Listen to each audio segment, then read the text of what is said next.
At 80, Tom Selleck looks back on a life shaped as much by quiet choices as by fame, and among the memories that still linger is his brief, often romanticized connection with Sally Field. Born in Detroit in 1945 and raised in Southern California, Selleck never set out to be an actor. He was an athlete first, earning a basketball scholarship to USC, studying business, and serving in the California Army National Guard. His early Hollywood years were filled with small roles, commercials, and near misses that tested his patience. Nothing came easily, and that persistence would later define both his career and his approach to relationships. Everything changed in 1980 when he became Thomas Magnum in Magnum P.I., transforming him into a global star.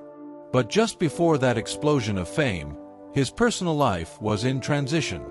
His first marriage was ending, and he was trying to understand who he was outside of it. It was during this uncertain period in the late 1970s that he crossed paths with Sally Field, an actress who was also redefining herself, moving beyond her early television image toward deeper, more serious roles. Their connection was quiet, warm, and grounded, far from the glare of scandal. They moved in similar circles, shared the pressures of being taken seriously, and understood the strange in-between stage of careers still evolving. Selleck later reflected that he wasn't emotionally closed, but he was cautious, still adjusting to life after a marriage. Field, known for her sincerity and intelligence, brought a calm presence he admired. Yet just as their relationship began to find footing, everything accelerated. Magnum P.I. demanded long shoots in Hawaii, while Field's career surged toward award-winning performances that required her own intense focus.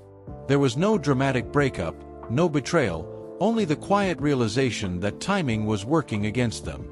They were both moving forward quickly, pulled by opportunity and responsibility in different directions. Selleck would later speak of her with warmth, describing her as genuine, kind, and far stronger than she appeared. He saw their brief romance not as something lost, but as a meaningful chapter shaped by shared ambition and mutual respect. Looking back decades later, he suggested that some relationships are defined not by duration but by the moment in life they occupy. For him, Sally Field represented a time when everything was still uncertain, when fame hadn't fully arrived and the future felt open. Their story faded gently, leaving no bitterness, only appreciation. In the end, Tom Selleck's truth about Sally Field wasn't dramatic or controversial. It was simple and human. Two people met at a crossroads, cared for each other, and then life carried them in different directions. And even now, with decades behind him, he remembers her not as a missed opportunity, but as someone who mattered in a season that helped shape the man he would become.